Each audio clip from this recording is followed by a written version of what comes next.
Good morning, everyone. Thank you for attending Yoga for Change's annual Veterans Panel. My name is Shiva Thompson, and I'm the Program Director with Yoga for Change, and will be providing virtual IT support and monitoring the chat. And we'll hand it over to Mary Keel, our moderator today. Mary, take it away. Well, thank you so much, Shiva. And good morning, everyone. And thank you for joining us today as we honor our veterans in such a profoundly meaningful way. And today, we address a critical issue that affects not only veterans, but all of us, veteran suicide prevention.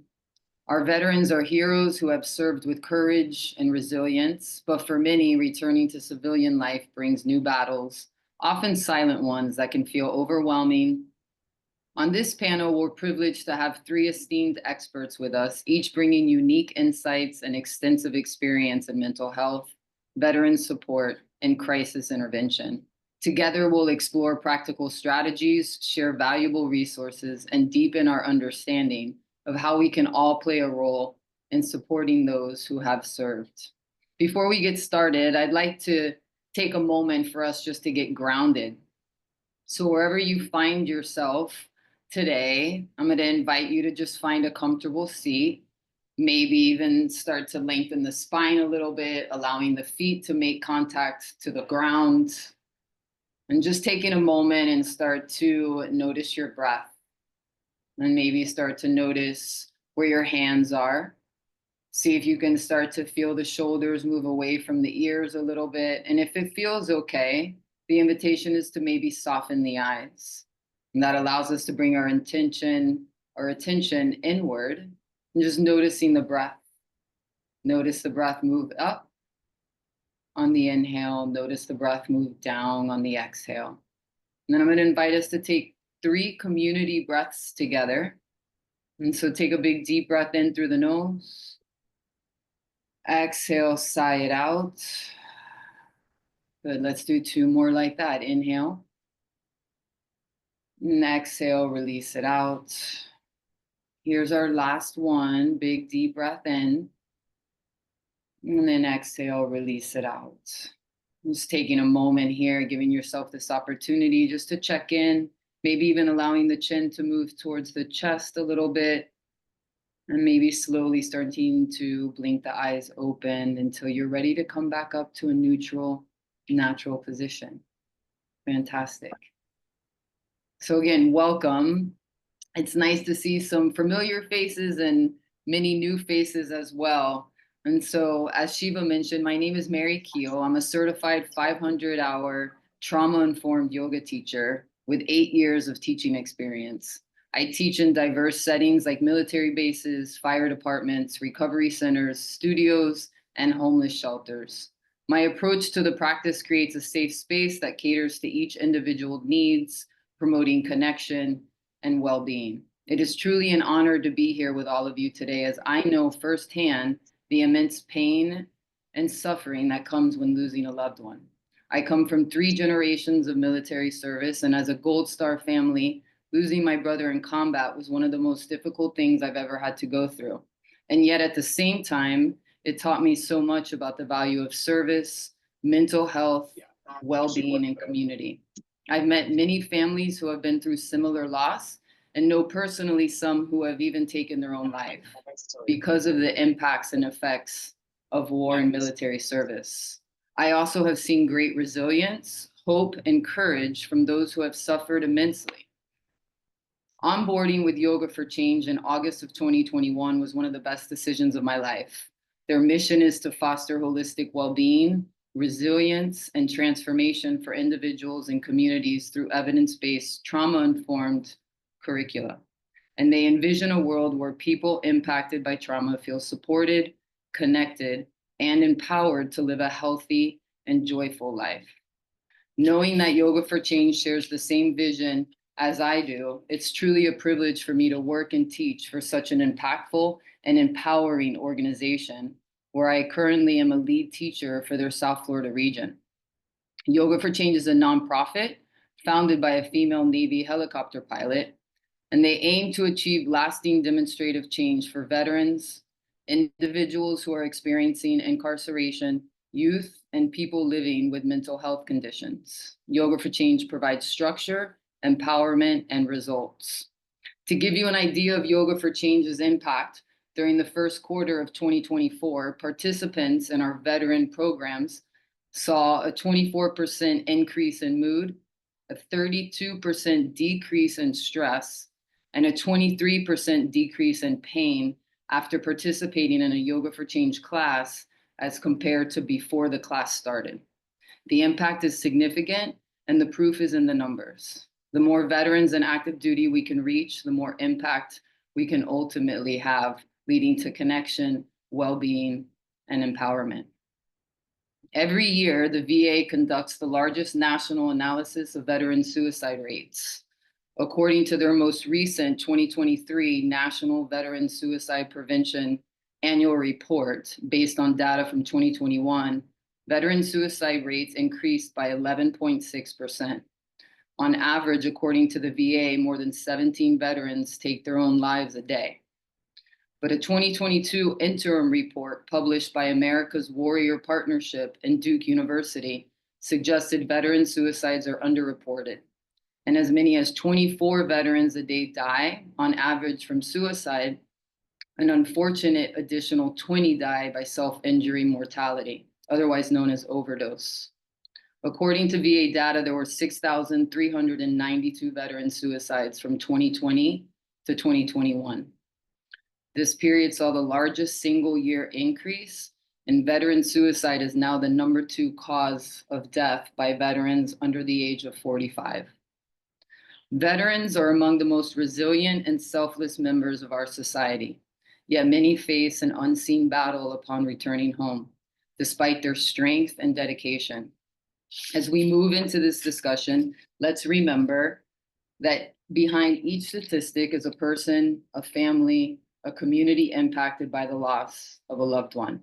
Each of us here, and especially our esteemed panelists, is driven by a shared mission to bring awareness, understanding, and actionable solutions to this issue. With that in mind, I'm honored and excited to introduce to you our panelists who are here with us today, leaders in mental health, veteran support, and crisis intervention, who will shed light on the unique challenges veterans face and share insights on how we can collectively support those who have sacrificed so much for us. So I'm going to turn it over and invite Dr. Erin McPhee to introduce herself and share a little bit about her with all of you. Thank you so much, Mary, for the first of all, for the grounding and the wonderful introduction, and for being willing to set the tone for vulnerability in this conversation. My work is sort of twofold. In one area, I am a professor of practice at the Perry Center for Hemispheric Defense Studies at National Defense University. And in the other, I am the founder and president of the Coriolis Institute, which focuses on veteran reintegration worldwide. A lot of the work that I do with United States veterans focuses on justice-involved veterans who are contending with the invisible wounds of war and how those invisible wounds of war contribute to challenges on their reintegration pathways and trajectories. I do find that there are quite a lot of similarities across different veteran and also non-state armed combatant populations worldwide. And so it is my mission to draw from global learning in this space to help those that want to walk a different pathway do so in life. That's wonderful. Thank you so much. And I'm glad to hear that you enjoyed the grounding session. It's always important, I feel like, to just take a moment. So thank you. I'm going to ask Master Sergeant Gilbert to go ahead and introduce himself. Yeah, you unmuted. Yes, ma'am. Thank you for that. Yeah. Thanks for everybody who showed up to this panel. As Mary said, Master Sergeant Gilbert. I've been in the U.S. military, the United States Air Force, for 16 years. I come from the firefighting career field and recently took on a special duty to manage the barracks here on MacDill Air Force Base.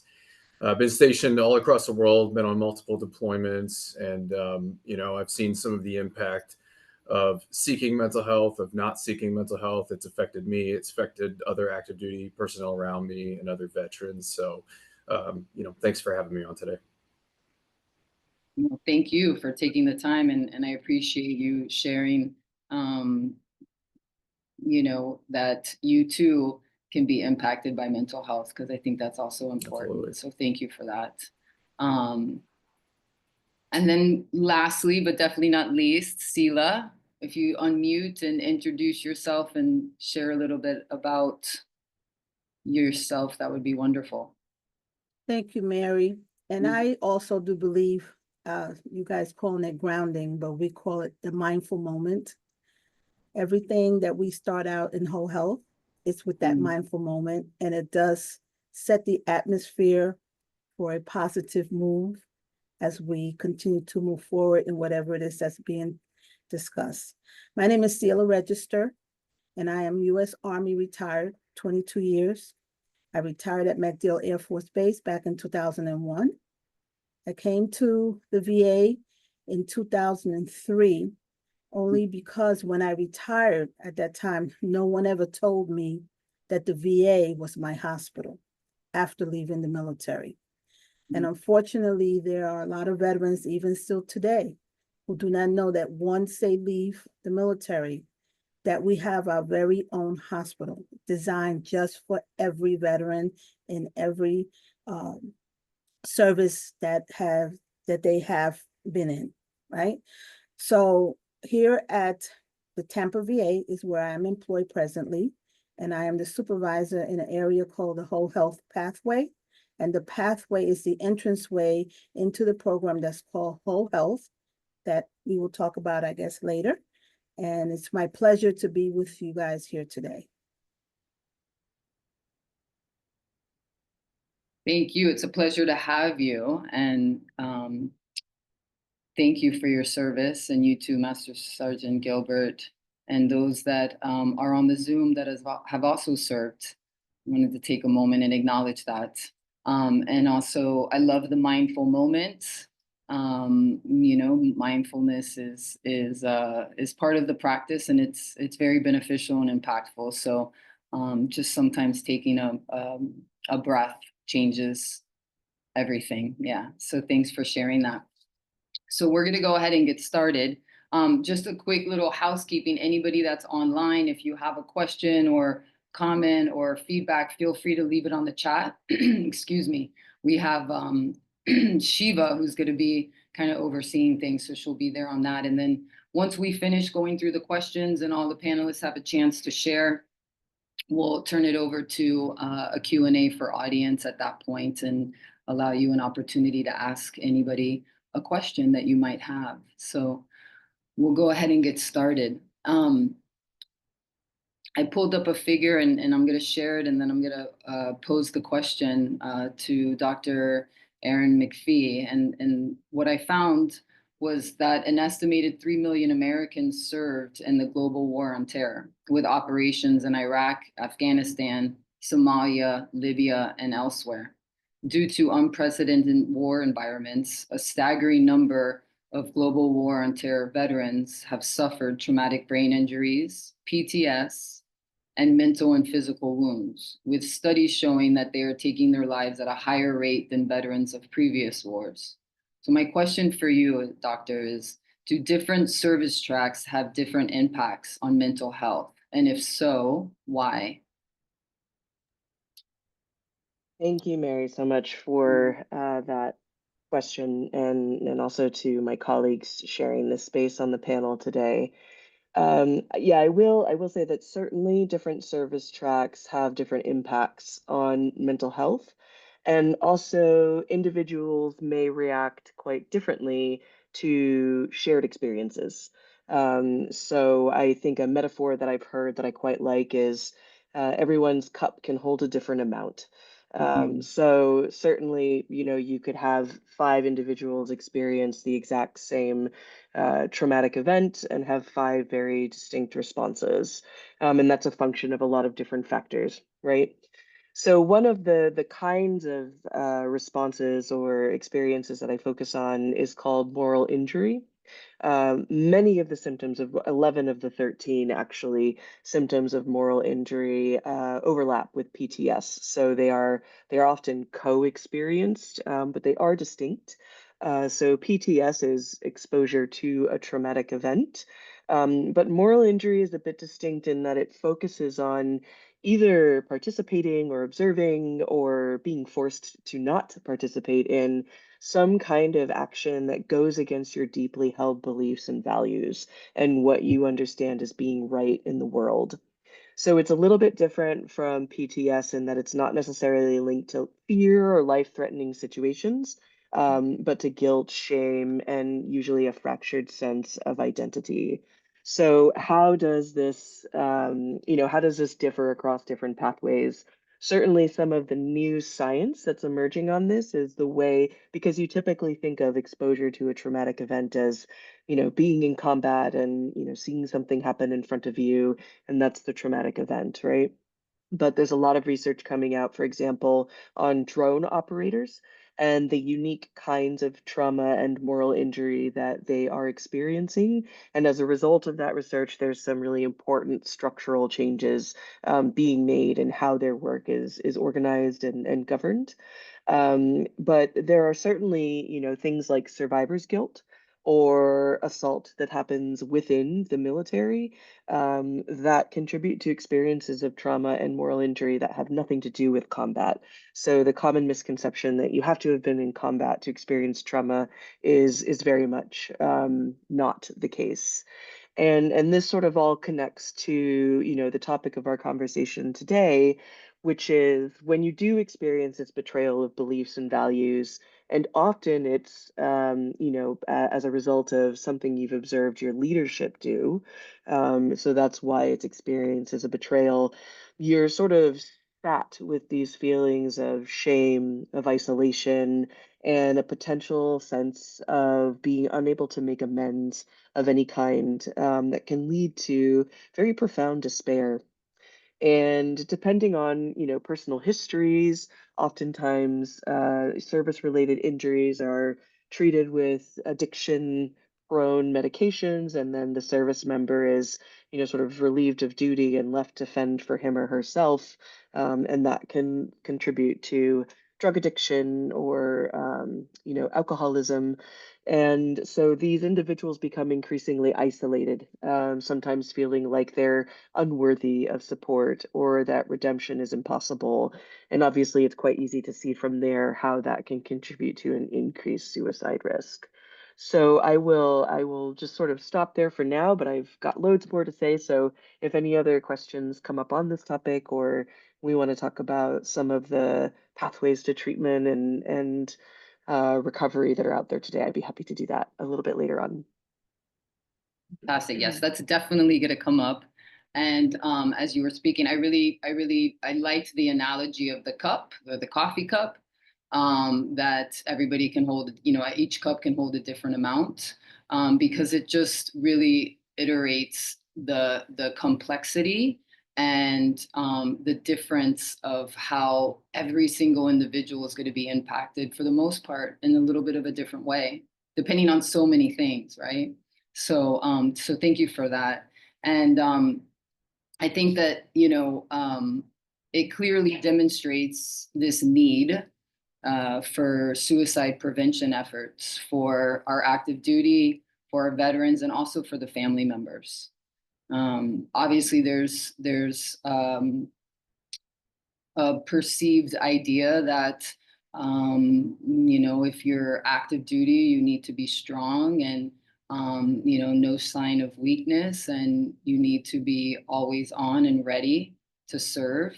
And that obviously makes sense. But when there's mental health issues or conflicts within of values and beliefs or disconnection, it can lead, to your point, to this downward spiral. So my question for you, Master Sergeant Gilbert, is can we change this stigma surrounding this perceived maybe weakness, if you will, or vulnerability, around and in and around the military, so we can start it from there, which then could potentially help as the transition into civilian life. What are your thoughts on that? Yeah, definitely. And thank you for the question. And as you know, Aaron mentioned earlier that people respond differently to different traumas and I've seen that in my career and that's been definitely an interesting thing to come through. And I will say this about the stigma in the military. I've been in 16 years, and as I mentioned before, I come from the firefighting career field. I've seen a lot of positive changes, but we still have a long way to go. Looking back through my time in the military, when we used to go on traumatic calls, it was kind of one of those like shut up and color moments where you really didn't share. And you could tell people in the room wanted to, but it was just something that it didn't happen back then. And it was associated with weakness, unfortunately. And, you know, being a young, impressionable airman, I kind of got caught up in that and believed that it was a weakness, which caused problems for me later on in my career. And as I mentioned, I've worked predominantly emergency operations in the fire department. So I've been on enough calls and been deployed, lost a fellow firefighter on duty. And so went through a lot of, you know, struggles. And looking back, I think I struggled and suffered unnecessarily when I could have sought help earlier on in my career. And I'm just very lucky to have a very patient wife who just loved me through all those struggles and everything like that. Veteran suicide is a deeply personal thing to me, as well as active duty is deeply personal because I've seen the firsthand effects of it. Unfortunately, being a firefighter, I've responded to too many suicides on every installation I've ever been on. And unfortunately, it's usually our young airmen who are unaccompanied, our young soldiers, sailors, Marines who are unaccompanied at these bases, who for some reason got the idea that seeking help was a weakness, was a problem. And so that's why I'm very happy to be in the position that I am today as the manager of these dormitories to try to link up with our young service members. I think one of the biggest things that we can do to get rid of that stigma surrounding seeking mental health in the military is that our leaders need to be communicating it and they need to be vulnerable. One of my first experiences with my wing commander here at MacDill Air Force Base, he actually stood in front of everybody at a commander's call and mentioned how he had lost his wife to cancer and this wasn't combat related, right? And he mentioned how he sought out resources and was thinking of not being here anymore, basically that he was suicidal after losing his wife. And he told this to a group of his people. And to see a commander say that and be vulnerable to a crowd of people, I just gained instant respect for that individual. And I felt like it gave permission for everybody in that room to kind of open up about their own struggles. And so once I heard that, I've been a lot more open with even my subordinates when I'm struggling. And so that's what I think really what needs to happen is we need to normalize help seeking behaviors within our chain of command. Our junior enlisted are smart. They're smarter than they've been any time in history. They're the most educated they've ever been. They're watching what we do, and we need to set that example that we are also vulnerable, that we also go through stuff. Another story of how things don't go well and how we still have work to do is the verbiage that we use, the way that we talk about these things. This was a few years ago, but we had an airman. He was inpatient for mental health with suicidal ideations, and one of our leaders described him as going to the loony bin for help. And that was just so disappointing that somebody would use that sort of language to describe somebody seeking help. And this was in front of people that were lower ranks. And so, you know, I cited a good example and also cited a very poor example. But like I said, I think it really comes down to us leading. I think I had to learn kind of the hard way. I'll try not to run too long, but this was something I talked to Shiva about before. In my personal life, in 2019, my wife was diagnosed with breast cancer. And it was quite the journey, and it was very taxing mentally. And I don't know what's wrong with me, but I almost Prided myself on not, sorry, got a little timer going on here. Prided myself on not seeking help, which was just so foolish in retrospect. And unfortunately, she was re-diagnosed as stage 4 in 2021. And for me, I knew this time around, I was going to raise my hand to my leadership and to even to my subordinates that I need help. There are going to be days that I'm not going to be able to do the job as effectively as and I found that seeking that help has made me a better leader, a better follower, and a better husband and caregiver to my wife. So to just kind of rehash everything, it's going to start at the top, and we're going to have to be the example for our young service members. Thank you. Thank you. And thank you for sharing that.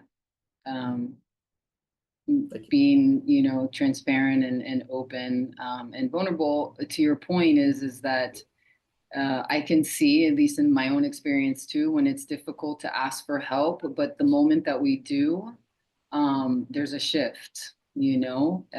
We can see that there is value in leaning in, there is value in talking and getting support. And so one of my follow-up questions was going to be, what role can military leadership play in kind of addressing and promoting mental health and the conversation around it and normalizing it? So thank you for kind of touching on that.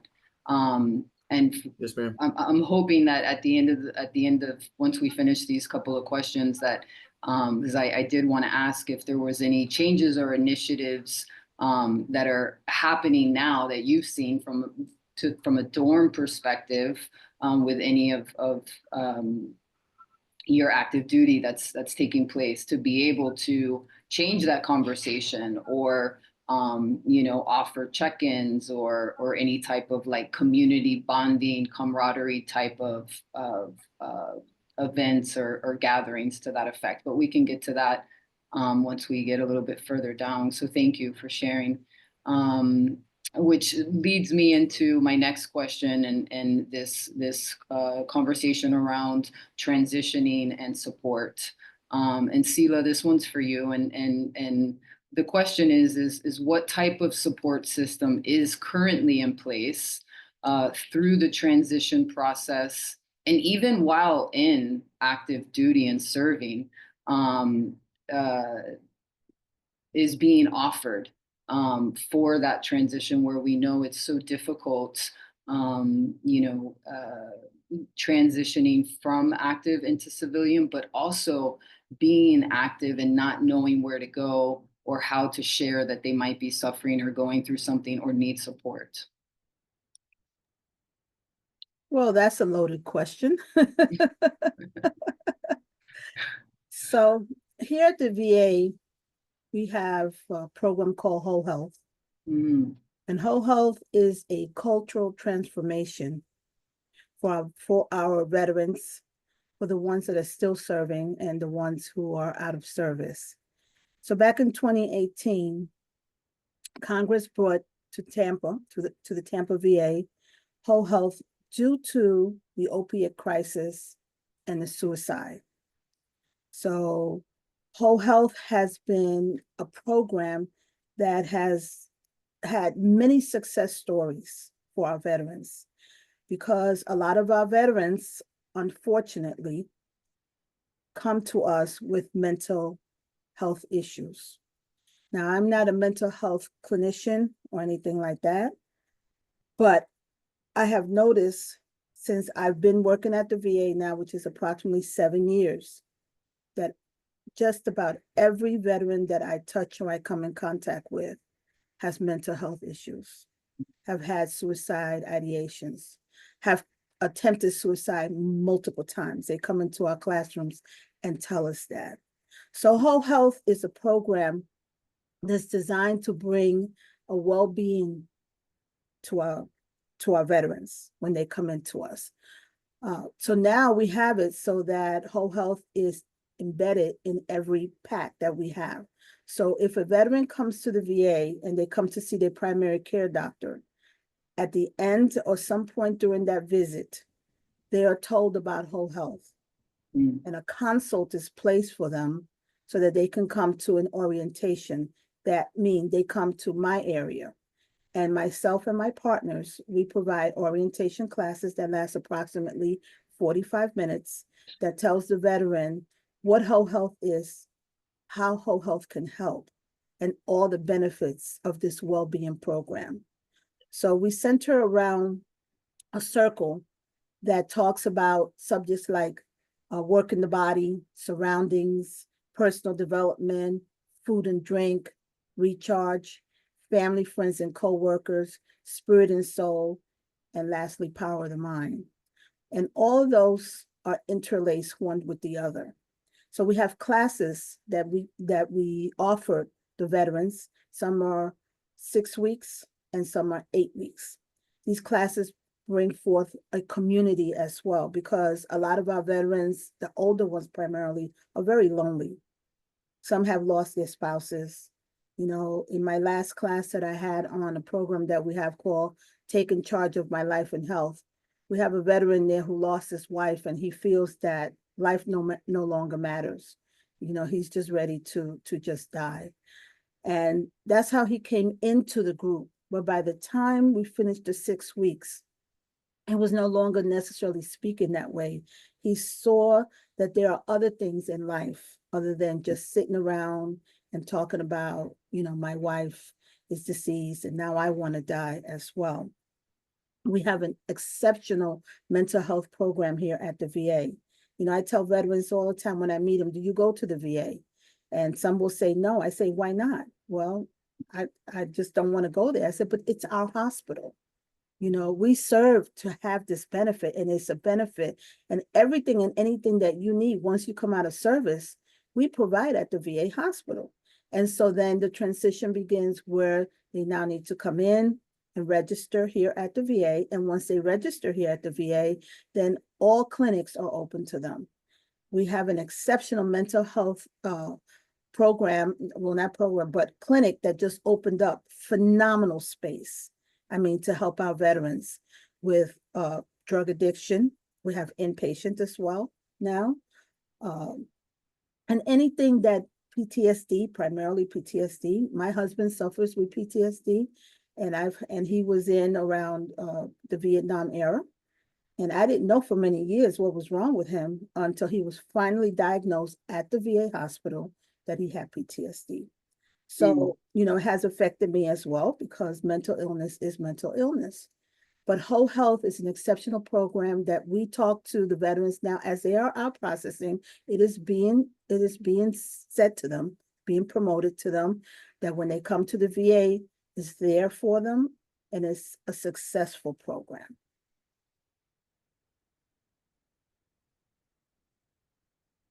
So there's a couple of questions, and I'm kind of debating whether we want to touch upon them now or wait till the end. And they're specifically directed to this question. But one thing that came to mind is that, you know, you mentioned that whenever you talk to veterans, you ask them if they go to the VA, and they either say no or, you know, they didn't know about it. And I'm just wondering, like, and you don't have to answer this now, but where's that disconnect? Is that because when they transition out, they're battling with this conflict of losing that identity and not wanting to, feeling maybe, you know, disconnected or let loose, if you will, that they don't want to go down that path and go into a VA, and so they're going to do it their way, or if it's just this kind of lack of, you know, communication to understand that the VA hospital is their hospital.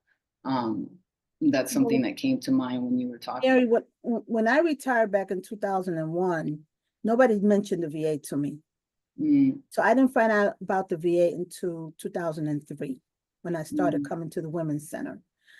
And I also believe that it depends on where a veteran gets retired from or discharged from, what VA is there locally that is really pushing so that the veterans know that they do exist and this is where they need to come and get, you know, and get their care. Some veterans get out and they have TRICARE. So they're already going someplace else and they're happy with what they have. So they're not thinking about the VA. But I know now that when a veteran does get out, especially here in Tampa, that they are told about the Tampa VA and all that we offer and how to get involved and come and become a part of the VA. So that has changed, but a lot of the veterans I've noticed that have told me that they do not go to the VA are veterans that did not discharge out of Tampa. I see. So region and geographical location and base and branch probably play into that. Well, it's interesting because I found a statistic on the on this report that shows that less than half of veterans in need of mental health services receive treatment. And of those who do receive treatment for major depression and PTS, fewer than 1/3 are getting what the government refers to as evidence-based care. So there's some sort of disconnect. So I think moving into our next, and this could be kind of our segue is what are, and I'm going to just open this up to all three of you, and then we'll bring it back to the audience for their questions. But what are some of the signs that a service member or veteran may be struggling? And how can we as civilians, family, friends, loved ones help? And whoever wants to take it first, you can just unmute and. Yeah, I mean, I'm happy to kick off on this one. Certainly, in part because of the work I do have folks sort of coming to me when they think there's something going on. I am not a medical professional. I'm not a clinician. But I will say that, oftentimes what people do come to me with, and certainly in the research that I do and the populations that I speak with, an increasing isolation is certainly one of the signs that something might be going on. Reluctance to, so obviously not knowing about the VA to begin with is the root cause, right, of a lot of these problems. But oftentimes there's also a reluctance to engage with some of the resources that are out there, and that can very much be rooted in the shame that they feel about what it is that they're experiencing. I think, again, talking about how, I mean, I think I jokingly say, putting your feelings in your muscles, but this sense of pride in not having to ask for help can contribute to the silence, right? So those are some of the signs in terms of, what we can do as individuals who care as part of this community, as family members and loved ones, is support opportunities for community and connection for them.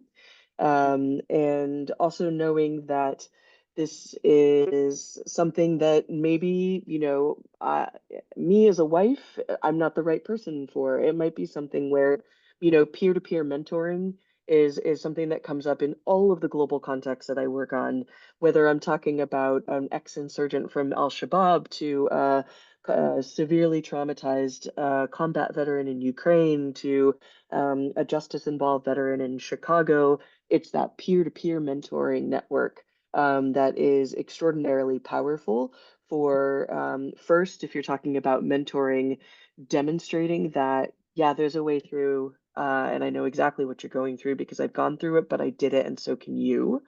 And then also to have that experiential basis of, we've both been there. So at least we can have a conversation from a shared viewpoint where, I, as a wife, as a civilian wife, no matter how much I love my husband, I don't share that experience, right? So finding the right potential peers and informal networks that can be that can positively contribute to it, and then making sure that the care that you're seeking out is identified as trauma informed and best case scenario, also culturally competent care.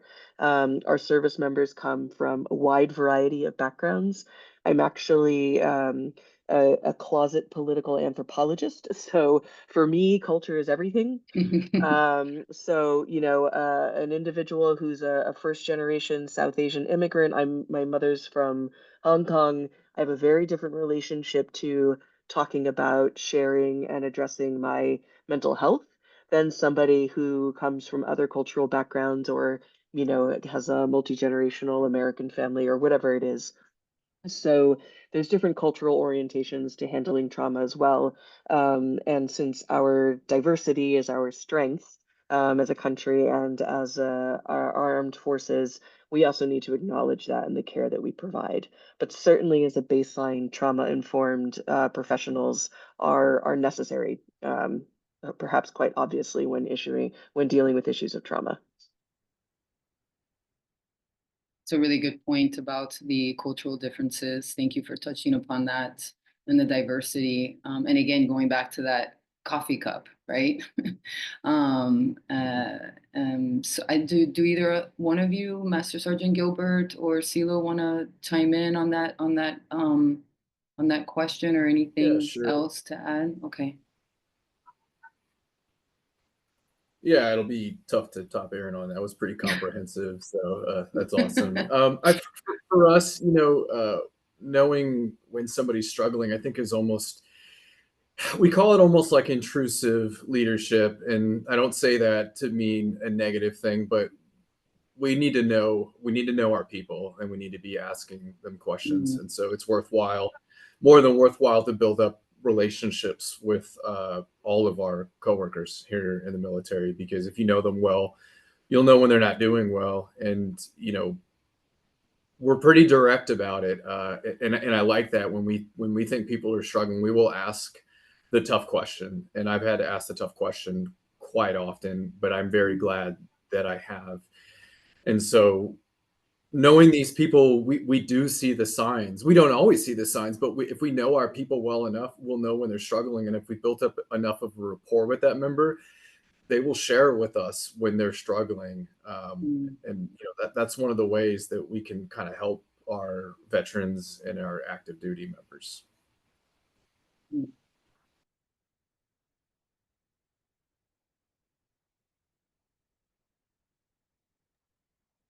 Well, I'll just add that for me, I only find out if the veteran is actually struggling once they come into our program while they're in orientation. Sometimes they stay behind and they talk to us about why they're coming to whole health. But mainly when they're in one of our classes and we start talking about the 8 components of well-being, that's when it usually comes out. So we don't really know, like, you know, from the start, what is actually going on with them, because that's not an area where they come to for that. They either go to the primary care doctor who identifies with that, or mental health clinic, or whatever physician or clinician that they're seeing, and then they're referred to us. I see. Yeah, that makes, so there's a time lapse. Yes. Yeah, I see. So interestingly enough, I read that positive relationships can significantly impact mental and physical health. Even on my own personal experience, I've experienced that and know that to be true. It says, yet with each generation, fewer people have connections to veterans. It is important for us to find ways to bridge this generational gap, whether through volunteer opportunities for young people, educational initiatives, or other cross-generational programs. My last question for the panelists is, what are some of the evidence-based treatments or resources available for treating and helping service members and veterans that are living currently with mental health conditions? And how does community and camaraderie play a role or a part in that?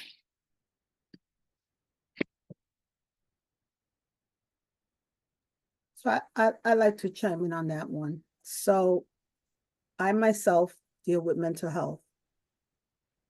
And since getting my care at the VA, I've learned about different programs.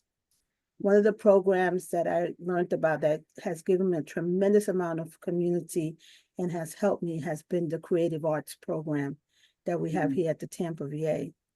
Through the creative arts program, I met a young lady named Brittany, and she is a therapist. So she came to Tampa and put together a therapy movement program. And it was about 8 of us females that were in that class. And she put together a movement for us. We did the movement, we competed to enter into this creative arts, which is an annual program that we have.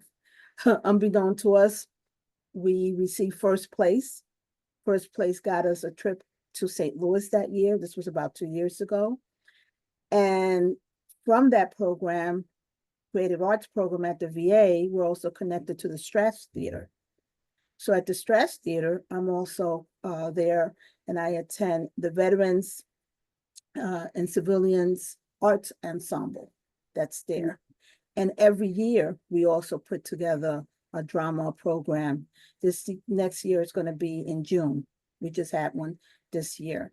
I've met a lot of other veterans there, civilians, and it has been phenomenal. So there's a lot of community to be gained by being connected with the different groups and things, programs that we have within the VA that come out of like going in through whole health, because you meet other veterans there who also have attended other different programs. They provide additional information about what they do, and how they do it.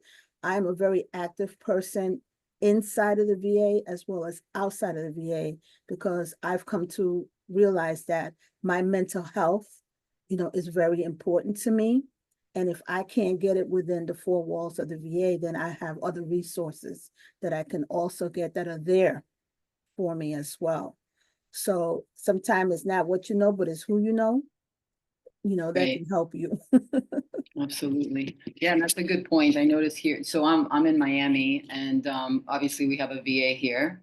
But there's several veteran service organizations that do a lot of work here, all within the creative arts, writing, singing, dancing, gardening, you name it. And I think that it's important to have those resources as well, whether, coming from the VA or not. But I do think, to Dr. Erin McPhee's point about that peer-to-peer, and that being able to kind of like understand each other, like we've been there and we know, that also helps a lot too. So thank you for sharing that. I'm going to go ahead and open it up to the attendees to ask some questions. I know there was one specific with regards to the VA, and maybe Shiva, do you want to? Yes, I I can. know that you had responded to that one. Yeah, so the chat has been really active throughout the discussion. Thank you, everybody, for joining. So as promised, I will review some of the questions that were asked in the chat. This one's from Michelle. What would you recommend for someone who has been active duty 8 years and released or discharged from the military due to drug-related issues? This individual has been to alcohol rehabilitation classes recommended by the military a few times. They have a wife and kids and an admitted alcohol issue. Most recently arrested for a domestic issue while waiting his panel for a final decision of removal from the military.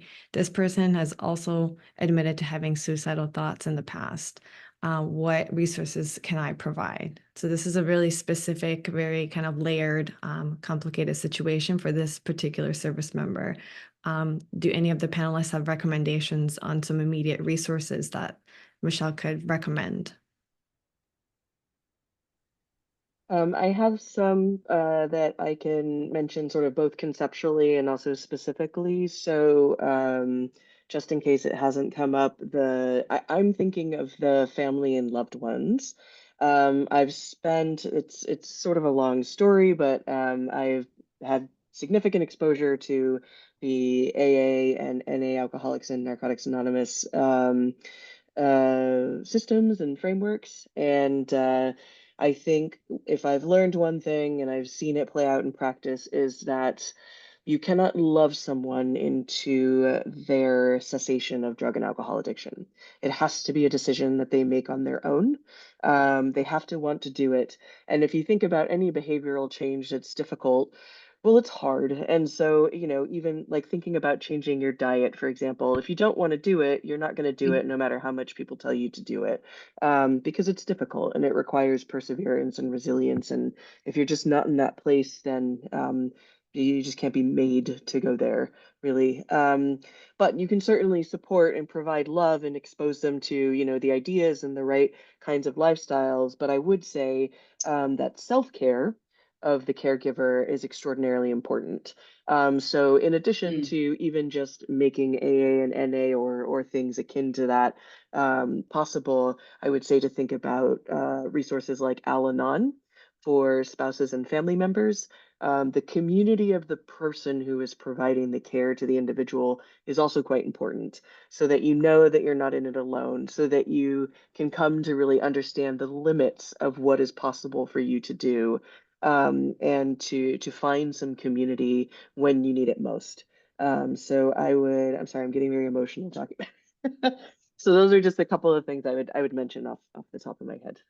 Thank you, Erin. Thanks. I appreciate that. And I see Master Sergeant Gilbert also replied in the chat that as long as the military member is still active duty, they have access to quite a number of services on the installation, including Military Family Readiness Center that can link the member with counselors.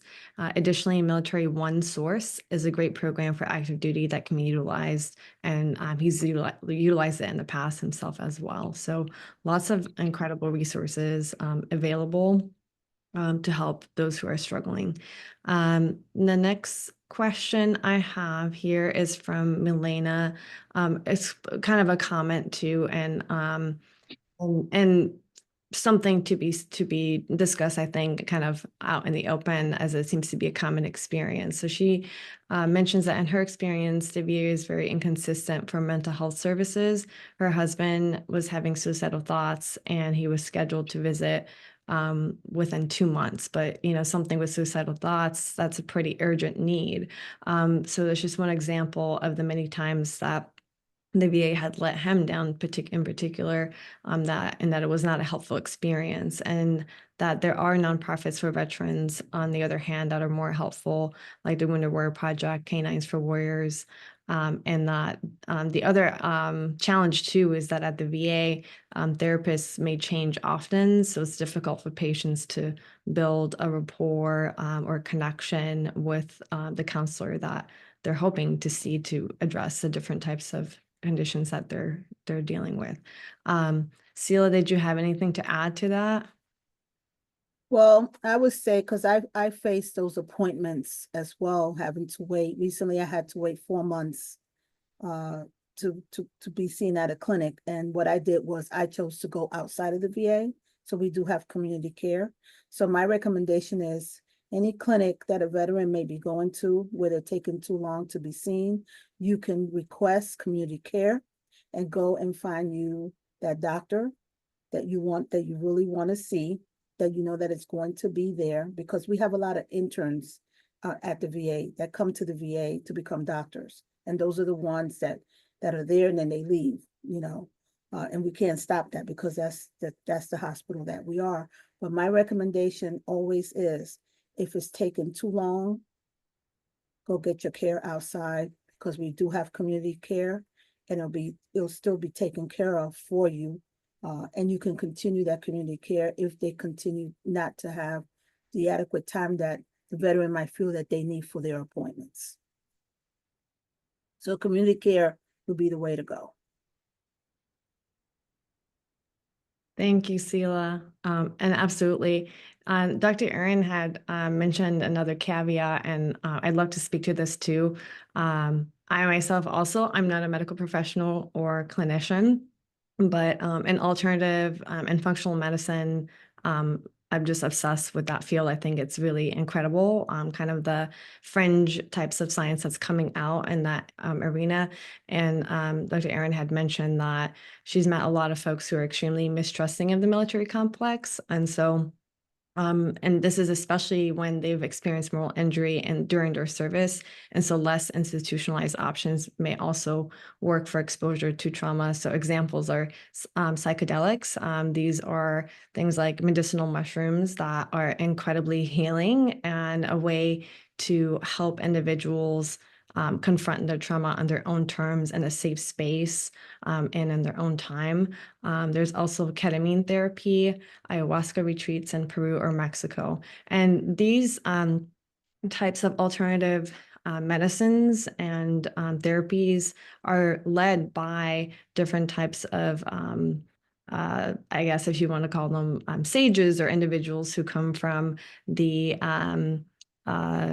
backgrounds that they have a deep respect for the way these medicinal plants can be used to promote healing, especially from a mental health and trauma perspective. So if that's of interest, I am more than willing to help y'all, whoever may be interested, on finding trusted and well-respected individuals that practice and hold space for those types of alternative modalities as well.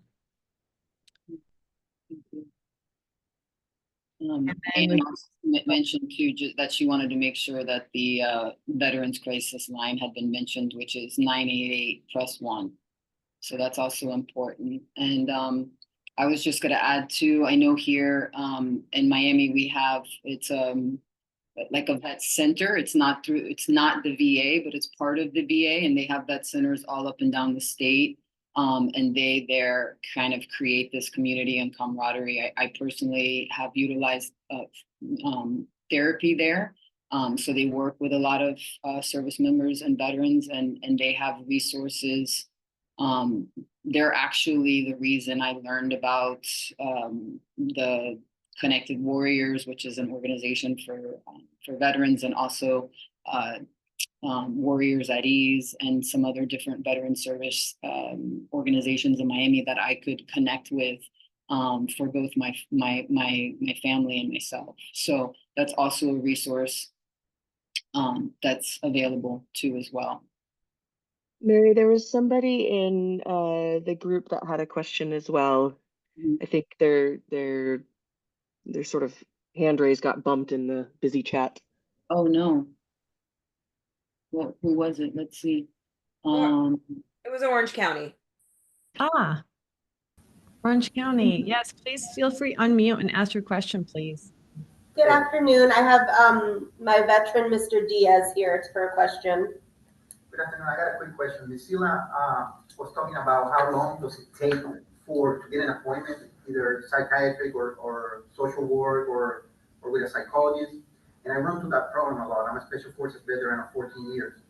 I had a lot of kills. I served a lot overseas, and I run into that problem a lot. What can I do?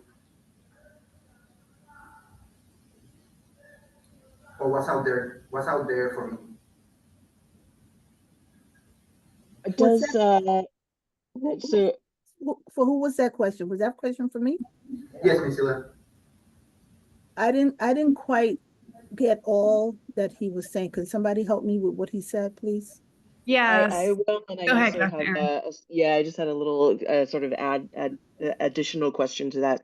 So if I understood correctly, the issue is with getting an appointment because it takes so long to get appointments with the VA, and there's a sort of pressing need for services in that regard, for psychological, for mental health and well-being. And I would add to that question, given the circumstances, do you happen to know, Sila, is telehealth options covered by the VA or available through the VA? And I'll sorry for piggybacking on your question, but yeah. That's okay. Telehealth options are definitely available at the VA, because we have found that we have a lot of veterans now that are unable to make it to their appointments. So all appointments can be turned into from either in person or a virtual appointment as well. And usually when they do the virtual appointments, some veterans just refuse to do virtual appointments. They want to sit in front of the doctor. And if that's the case, then they will have to then wait for the appointment with that clinic. but they can also request a virtual appointment, and those virtual appointments are much easier to get as well. Right now, the VA is like really struggling. We have not been able to hire anyone since Congress did their little cut it off for a minute there. And so we're waiting to be able to hire more people. In my department alone, I'm supposed to have 5 partners, and I only have 1 right now. So it's just myself and 1 partner that's doing the work of 6. And we're trying to, we're trying to get it done. But then again, our field of work is much different than a psychologist or a psychiatrist or a primary care doctor. But once you get into that first initial appointment with the doctor, if you foresee that the visitations are going to take too long and you have urgency for your own medical care, that's the time to start looking for community care. And if in fact you're still not getting what you need, we have great patient advocacy here, and they will assist you in getting those appointments quicker as well. Hope that helps. How do you make contact with these advocates? Is it readily available, or you can call the main number? Veterans Hospital, the main number 813-972-2000, and ask for patient advocacy, and they'll send you straight to there.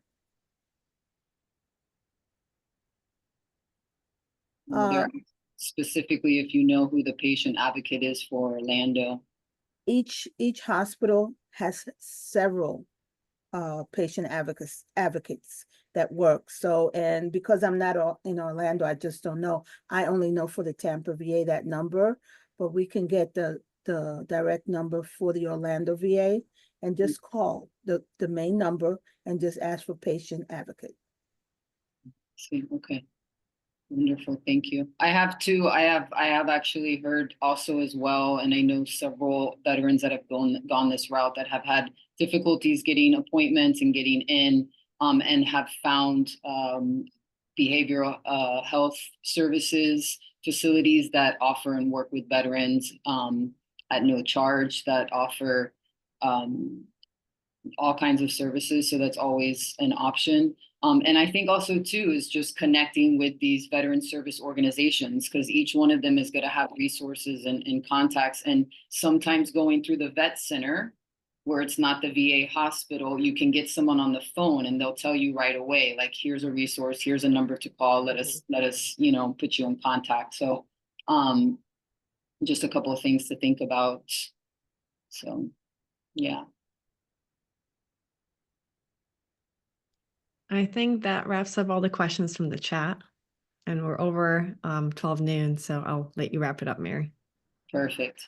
Well, it's been wonderful and an honor and a privilege to be able to kind of have and share this space and be able to talk amongst each other. And I hope that if anything, that you leave here with a little bit of a deeper understanding of the challenges, but also at the same time, the resources and the communities that could be of service to help, right? And so with that, I would just like to say thank you to the panelists. It's been nice to meet you and learn more about what you do and how you support our heroes. And of course, to everybody that's here, that's logged on, thank you so much. There will be a recording of this, I believe. So if you need to come back and kind of get any things that maybe you didn't write down, you can always come back to that. So thank you so much on behalf of myself and Yoga for Change and everybody here today. Thank you. Yeah. Thank you. Thank you all. Thank you. Thank you for your service.